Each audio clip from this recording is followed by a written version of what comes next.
आप सबका स्वागत है my wife is actually empress के चैप्टर 34 में।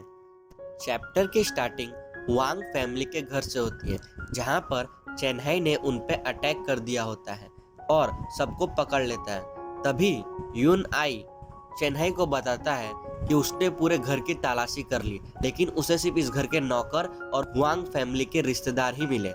लेकिन जो इस घर का मेन मालिक है वो पहले ही भाग गया है।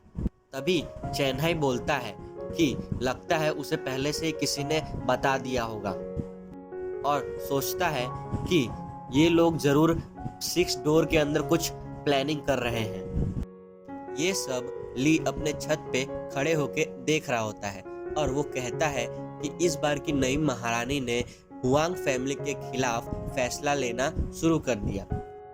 तभी नीचे जो आ जाती है और कहती है, तुम छत पे खड़े होके क्या कर रहे हो? जो कहती है, चलो जल्दी, रात हो चुकी है और हमें सोना भी है। तुम्हें पता ही है ना कि मुझे तुम्हारे बिना नींद नहीं आती।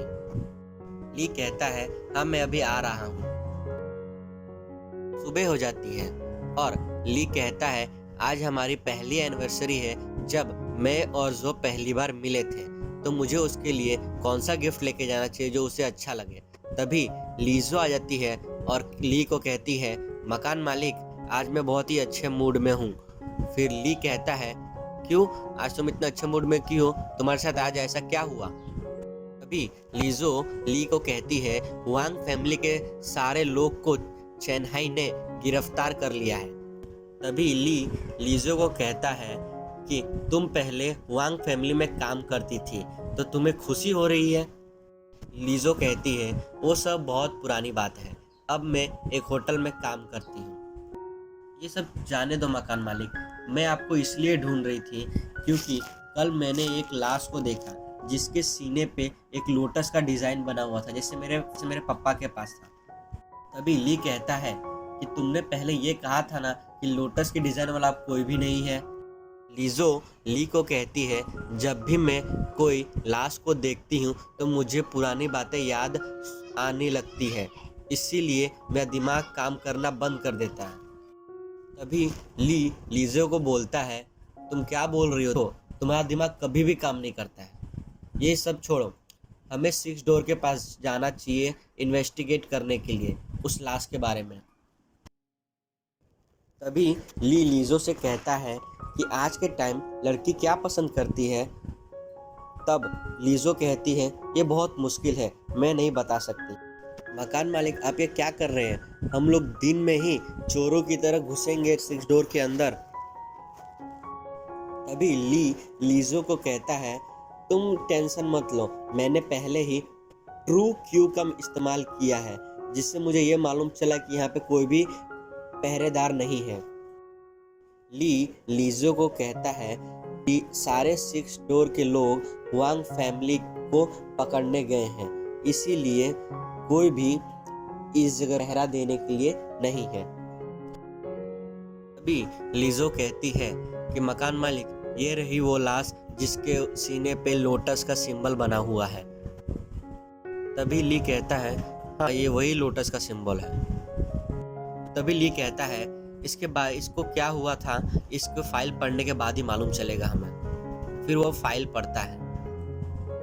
तभी ली सोचता है कि जो भी ली फैमिली के साथ हुआ, क्या वो अंदर के आदमी ने किया या फिर बाहर के। फिर तभी लीजो कहती है, ये सब लोग को जीने का कोई हक नहीं।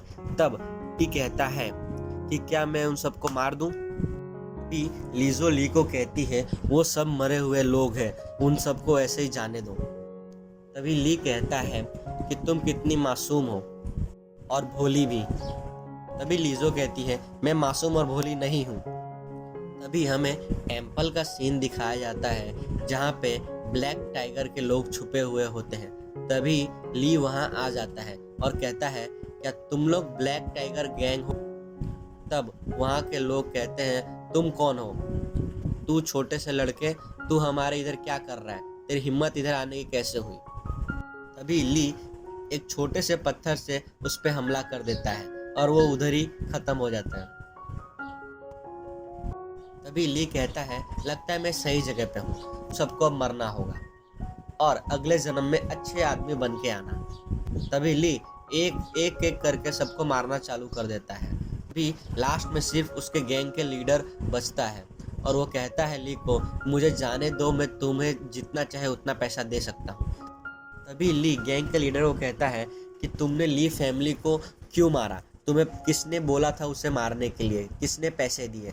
तभी गैंग का लीडर बोलता है, हमें सिर्फ पैसे दिए गए थे, हमें जो आदमी पैसा देता है हमें उसके बारे में कुछ नहीं पता, लेकिन उसकी आंखें नहीं थी, वो एक अंधा आदमी था, मुझे प्लीज़ जाने दो, मैं तुम्हें सच बता रहा हूँ। फिर ली कहता है, ठीक है, मैं तुम्हारी बात पे विश्वास कर लेता हूँ, लेकिन तुमने जो ली फैमिली के साथ किया उसके लिए मैं तुम्हें कभी माफ़ नहीं कर सकता। तभी ली उसे मार देता है। तभी ली सोचता है कि वो अंधा आदमी कौन था, क्या वो रिबेलियन आर्मी में से है। सुबह का सीन होता है और ली जो के लिए एक गिफ्ट लाया होता है और जो को कहता है, ये हमारी पहली एनिवर्सरी जब हम पहली बार मिले थे। ली जो को एक मेकअप किट देता है। अभी जो ली को कहती है, मैं वही मेकअप किट यूज़ करती हूँ जब हमारी शादी हुई थी। ली जो कहता है, ये सही टाइम है हमारी पुरानी बातें याद करने की। तभी जो ली को कहती है, मुझे कोई दिलचस्पी नहीं है पुरानी बातें याद करने की। तभी ली जो को कहता है, मेरे लिए वो सबसे प्यारी यादें हैं जब मैं पहली बार तुम्हें मिला था। ली जो को कहता है कि मेरे लिए वो सबसे प्यारी यादें हैं, अगर मैं एक बार उन्हें याद ना करूं तो मैं उन्हें भूल भी सकता हूं। तभी ली कहता है, क्यों ना मैं अपने हाथों से तुम्हारे चेहरे पे ये मेकअप लगा दूं, तब तक हम अपनी पुरानी बातें याद करते हैं। तभी ठीक है, जैसा तुम कहो, लेकिन मेरी अच्छी यादें सिर्फ पुरानी बातों में नहीं, मेरी सबसे अच्छी यादें अभी इस समय हैं। इसी के साथ चैप्टर 34 यहाँ पे ख़त्म होता है। अब हम अगली बार चैप्टर 35 में मिलेंगे।